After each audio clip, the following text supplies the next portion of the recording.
contoh pada proposal skripsi. Yang pertama ada pengertian instrumen penelitian.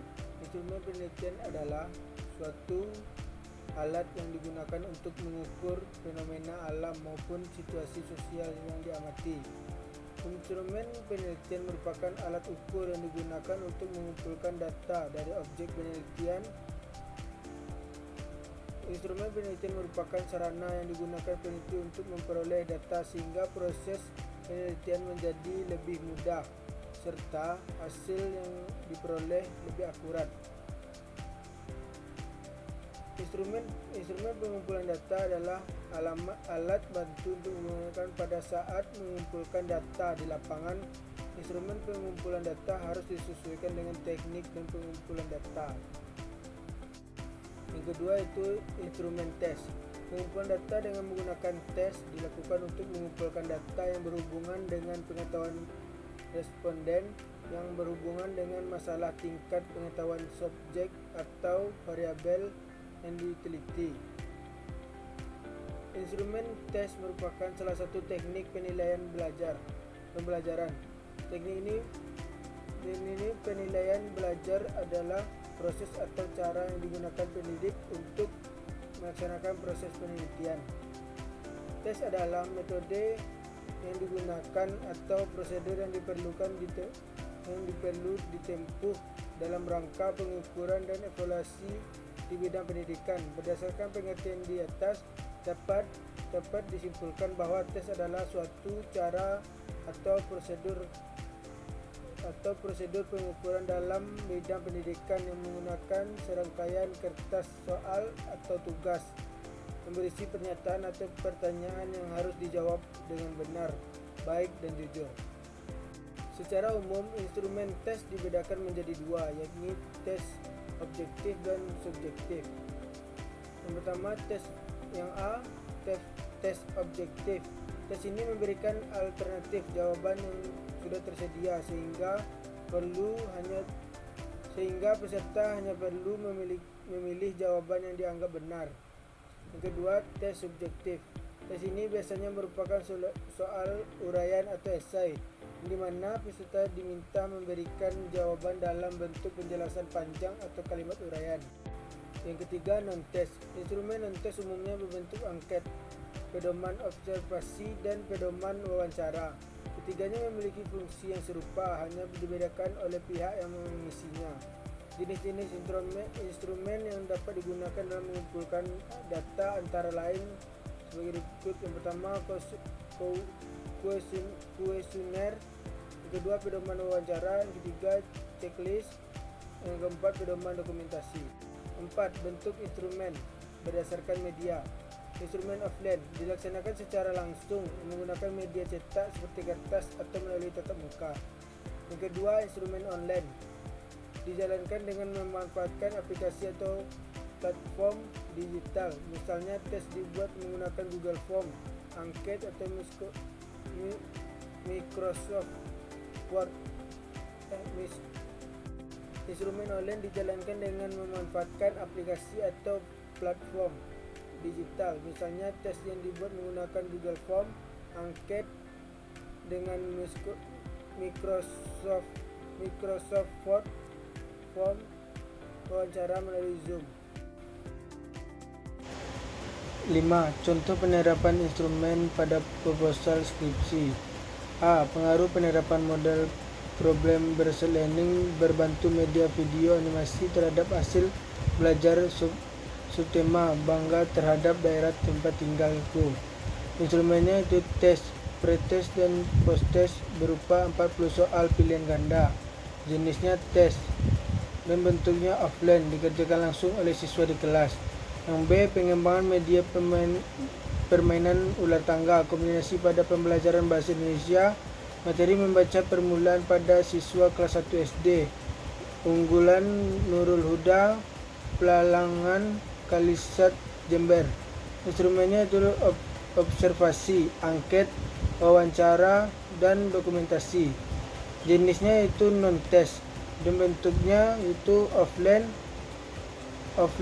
angket dicetak, wawancara, dan observasi tatap muka. Yang C itu hubungan antara minat dan motivasi belajar terhadap hasil belajar matematika siswa pada pembelajaran jarak jauh di sekolah dasar. Instrumennya yaitu angket untuk lembaran observasi dan dokumentasi. Jenisnya yaitu non-test dan bentuknya offline. Responden mengisi langsung, observasi dilakukan di kelas. Yang D, eksplorasi hasil belajar matematika melalui pendekatan matematika realistik ditinjau dari kemampuan numerik di SMP Negeri 2 Patapaunua. Instrumennya itu ada 2. Pertama, tes 5 soal uraian hasil belajar matematika. Yang kedua, wawancara berstruktur. Yang ketiga, dokumentasi. Jenisnya itu tes dan non-tes. Bentuk offline, tes tertulis dan wawancara langsung. Yang E, hubungan kecerdasan interpersonal dengan hasil belajar IPS siswa kelas 4 SD 18 Lakudo, Kabupaten Buton Tengah, Sulawesi Tenggara. Instrumennya itu kuesioner tertutup, wawancara, observasi, partisipasi pasif, dan dokumentasi. Jenisnya itu non-test, walaupun ada data hasil belajar berupa nilai akademik. Bentuk itu offline. Angket diberikan kepada siswa, wawancara langsung. Yang F, nilai-nilai pendidikan karakter dalam novel Ayah Mengapa Aku Berbeda dan referensinya dengan buku tematik tema 2 kelas 6 SD MI. Instrumennya itu dokumentasi, analisis isi kajian pustaka. Jenis yaitu non-test, membentuk offline. G, minat siswa terhadap pembelajaran matematika kelas tinggi di SD Desa Kepenuhan Barat, Kabupaten Rokan Hulu. Instrumennya itu pertama, angket tertutup skala Gottman untuk mengukur minat belajar. Yang kedua, dokumentasi, data siswa dan sekolah. Jenis non-test, bentuk offline, kuesioner diberikan langsung. Yang H, peningkatan kemampuan membaca melalui teknik permainan menyusun kata siswa kelas 1 SD Impres Cembaya kelas 1 Makassar, Cembaya 1 Kota Makassar. Instrumen itu pertama, lembar observasi aktivitas siswa dan guru. Kedua, tes, evaluasi membaca dengan indikator KKM.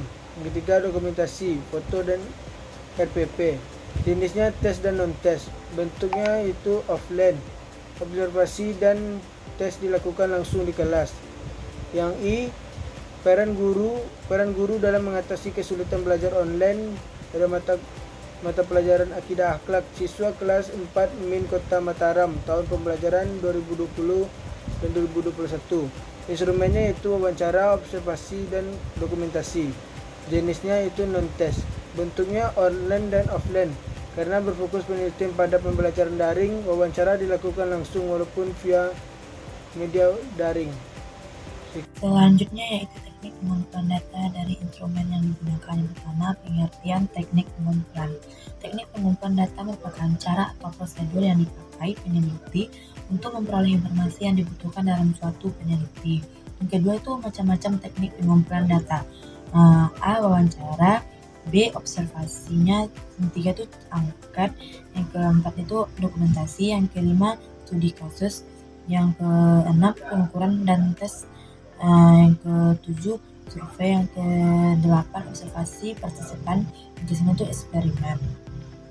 Yang ketiga, contoh penerapan teknik pengumpulan data pada proposal atau skripsi, sebagaimana contoh judul skripsinya yang telah disebutkan oleh Saudara Arik. Pertama itu pengaruh penerapan model problem based learning berbantu media video animasi terhadap hasil belajar subtema bangga terhadap daerah tempat tinggalku. Teknik pengumpulan data yang digunakan pada skripsi tersebut adalah tes berupa pre-tes dan post-tes hasil belajar dengan soal pilihan ganda, dan dokumentasi dari nilai siswa dan data sekolah. Yang B, pengembangan media permainan ulang tangga kombinasi pada pembelajaran bahasa Indonesia, materi membaca permulaan pada siswa kelas 1 SD, unggulan Nurul Huda, Pelalangan, Kelesat Jember. Teknik pengumpulan data yang digunakan pada skripsi tersebut adalah observasi pada aktivitas siswa dan guru, angket atau kuesioner respon siswa, wawancara dengan guru atau siswa, dokumentasi pada data sekolah, foto perangkat pembelajaran. Yang C-nya itu hubungan antara minat dan motivasi belajar terhadap hasil belajar matematika siswa pada pembelajaran jarak jauh di sekolah dasar. Teknik pengumpulan data yang digunakan pada skripsi tersebut adalah angket atau kuesioner, 20 butir minat belajar, 20 butir motivasi belajar, dokumentasi atau nilai hasil belajar matematika.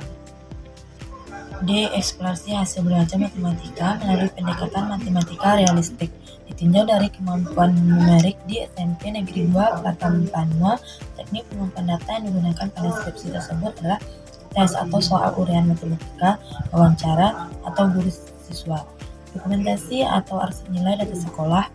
Yang E. Hubungan kecerdasan interpersonal dengan hasil belajar IPS, siswa kelas 4 SDN 1882 Kabupaten Buton Tengah, Sulawesi Tenggara.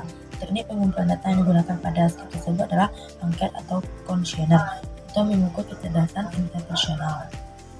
Observasi atau aktivitas siswa di kelas atau wawancara atau dengan guru atau siswa, dokumentasi nilai hasil belajar dan data sekolah.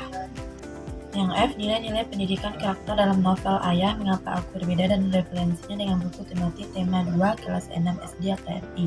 Teknik pengumpulan data yang digunakan pada skripsi tersebut adalah dokumentasi atau studi kepustakaan atau analisis isi novel dan buku tematik.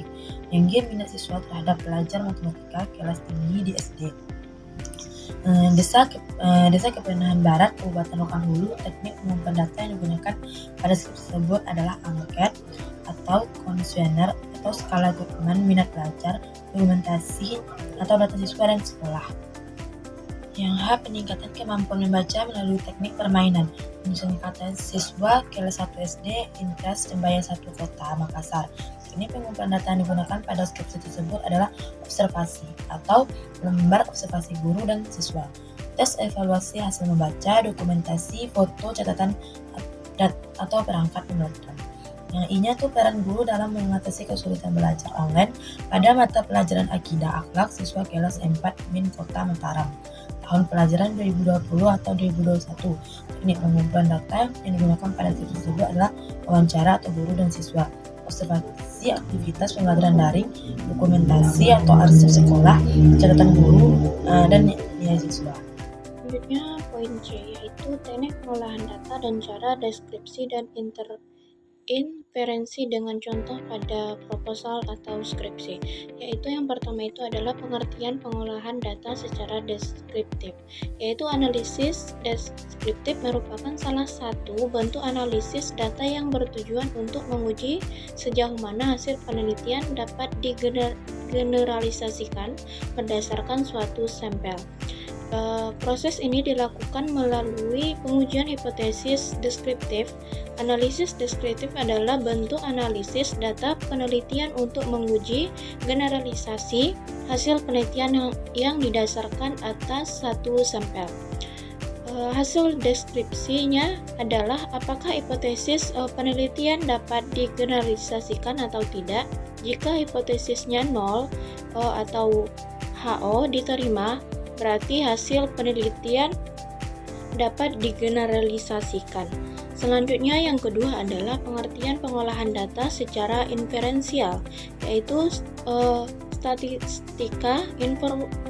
Inferensi adalah bagian statistika yang berbahas cara melakukan analisis data, menaksir, meramalkan, dan menarik kesimpulan terhadap data, fenomena, persoalan yang lebih luas atau populasi berdasarkan sebagian data atau sampel yang diambil secara acak dari populasi. Analisis inferensial digunakan dengan tujuan menghasilkan temuan penelitian yang dapat digeneralisasikan ke populasi yang lebih luas. Dalam praktiknya, penelitian akan berhadapan dengan hipotesis nol atau HO yang kemudian diuji secara empiris menggunakan teknik statistik inferensial. Teknik analisis dengan statistik inferensial memungkinkan penelitian menarik kesimpulan dari data sampel yang kemudian diberlakukan pada populasi. Selanjutnya, contoh penelitian teknik mengumpulkan data pada proposal atau skripsi. Yang pertama, sebagaimana judul yang telah disebutkan oleh saudara Arik, yaitu yang pertama itu jenisnya yaitu inferensial, yaitu bentuk pengolahannya adalah uji prasyarat atau normalitas homogenitas. Yang kedua itu adalah uji T untuk membandingkan hasil pretest dan prostest. Yang ketiga adalah pengolahan data yang dilakukan dengan bantuan SPSS. Selanjutnya yang poin B adalah jenis.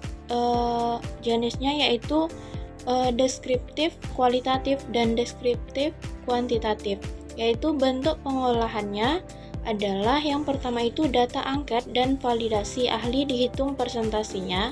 Yang kedua adalah hasil observasi dan wawancara dianalisis secara kualitatif, yaitu atau deduksi penyajian kesimpulan. Yang poin C atau ketiga yaitu jenisnya yaitu inferensial, yaitu bentuk pengolahannya. Yang pertama skor angket dihitung dan dikategorikan. Yang kedua uji kolaborasi produk momen Pearson untuk mengetahui hubungan antar variabel. Selanjutnya yang ketiga yaitu analisis dilakukan dengan program SPSS. Selanjutnya yang ke D yaitu jenisnya inferensial, yaitu bentuk pengolahannya yaitu uji prasyarat atau normalitas homogenitas, uji T untuk melihat perbedaan hasil belajar. Kemudian analisis data diolah dengan SPSS. Selanjutnya adalah yang poin E yaitu jenisnya inferensial, yaitu bentuk pengolahannya yaitu skor angket dihitung, uji kolaborasi produksi momen digunakan untuk mengukur hubungan, analisis dibantu dengan SPSS. Kemudian poin F yaitu jenisnya deskriptif kualitatif, yaitu bentuk pengolahannya analisis isi terhadap novel atau buku tematik. Data dikategorikan sesuai nilai-nilai pendidikan karakter. Penyajian data berbentuk uraian deskriptif tanpa statistik. Selanjutnya yang G itu adalah jenisnya deskriptif kuantitatif, yaitu bentuk pengolahannya adalah skor angket skala Goodman diubah ke bentuk persentase, yaitu hasil dipaparkan dalam bentuk tabel dan diagram. Selanjutnya poin H yaitu jenisnya yaitu deskriptif kuantitatif dan deskriptif kualitatif, yaitu bentuk pengolahannya data observasi dianalisis secara kualitatif atau reduksi dipilai kesimpulan. Hasil tes kemampuan membaca dihitung persentasenya. Hasil dibandingkan dengan KKM untuk menentukan keberhasilan. Selanjutnya adalah poin I yaitu jenisnya deskriptif kualitatif, yaitu bentuk pengolahannya data wawancara, observasi, dan dokumentasi. Dianalisis menggunakan model Miles dan Huberman, yaitu reduksi data, penyajian, penarikan kesimpulan. Tidak ada uji statistik. Poin D yaitu prosedur penelitian atau langkah kegiatan penelitian dengan contohnya pada proposal atau skripsi. Yang pertama itu adalah prosedur penelitian kuantitatif, yaitu prosedur penelitian kuantitatif adalah operasionalisasi metode ilmiah dengan memperhatikan unsur-unsur keilmuan terhadap sejumlah langkah-langkah menjamin kesahihan atau validitas hasilnya. Kemudian adapun langkah-langkah tersebut adalah sebagai berikut. Yang pertama itu adalah memiliki masalah. Yang kedua, melakukan riset pendahuluan.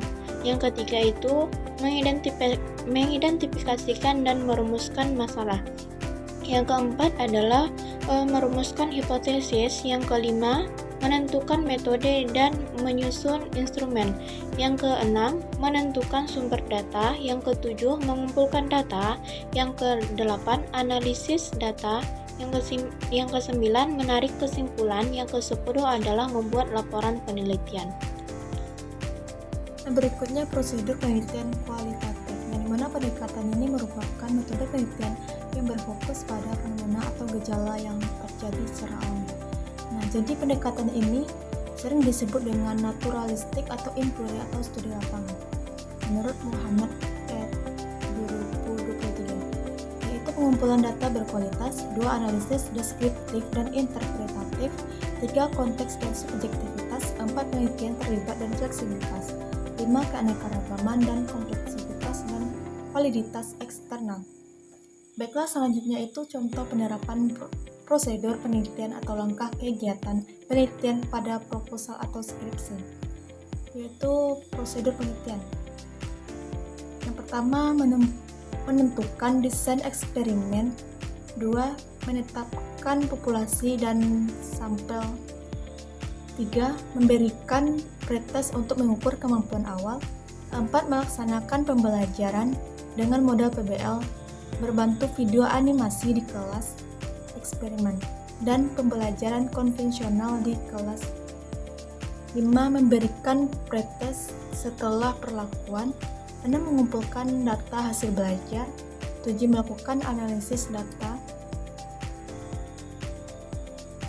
Berikutnya prosedur penelitian, yaitu analisis. Analisis yaitu analisis kebutuhan, kompetensi, karakteristik siswa, dan materi.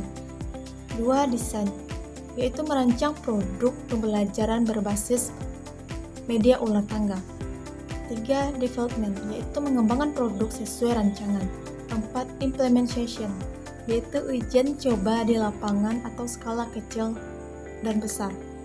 5. Evaluation, yaitu evaluasi hasil uji coba, perbaikan produk, dan validasi ahli. Berikutnya prosedur penelitian, yaitu menentukan populasi dan sampel. 2. Menyusun instrumen, yaitu atau angket minat dan motivasi belajar. 3. Mengumpulkan data melalui angket dan dokumentasi nilai hasil belajar. 4. Mengolah data dengan uji normalitas dan lalu dianalisis korelasi. Selanjutnya prosedur penelitian, yaitu menentukan sampel. 2. Memberikan pembelajaran dengan pendekatan matematika realistik atau beberapa pertemuan. 3. Mengadakan tes hasil belajar setelah perlakuan. 4. Melakukan wawancara pada siswa tertentu untuk memperjelas hasil tes. Dan 5. Menganalisis data kuantitatif atau skor tes dengan SPSS dan kualitatif atau hasil wawancara dengan analisis deskriptif. Berikutnya prosedur penelitian, yaitu studi, literatur, identifikasi dan pembatasan masalah, perumusan hipotesis, pemilihan desain dan mode penelitian, menentukan sampel dan instrumen, pelaksanaan penelitian seperti angket, wawancara, observasi, dan dokumentasi. 7. Pengolahan dan analisis data kuantitatif 70% dan kualitatif 30%, dan penyusunan laporan. Prosedur penelitian berikutnya yaitu menentukan tujuan analisis, memilih dan memfokuskan masalah sesuai topik, mengelompokkan data berdasarkan kategori dan teori, menyajikan data dalam bentuk deskripsi, serta menganalisis dan menarik kesimpulan nilai pendidikan karakter dari novel. Prosedur penelitian berikutnya itu menentukan tujuan dan lingkup survei. 2. Menyusun angket atau instrumen. 3. Uji coba instrumen. 4. Mengumpulkan data melalui angket dan wawancara. 5. Analisis data deskriptif untuk mendeskripsikan minat siswa. Prosedur penelitian berikutnya itu perencanaan atau planning, yaitu merancang pembelajaran dengan teknik menyusun kata. 2. 2. Tindakan atau acting, yaitu melaksanakan pembelajaran. 3. Observasi atau observing, yaitu mengamati pelaksanaan dan hasil belajar siswa. 4. Refleksi atau reflecting, yaitu mengevaluasi hasil siklus 1 kemudian melanjutkan ke siklus 2 untuk perbaikan. Prosedur berikutnya yaitu observasi partisipatif, yaitu peneliti terlibat langsung dalam pembelajaran akidah akhlak dimin 3 Mataram. 2. Wawancara, dilakukan dengan guru, siswa, kepala sekolah, dan pihak terkait. Dan yang terakhir, dokumentasi, yaitu mengumpulkan data pendukung berupa arsip.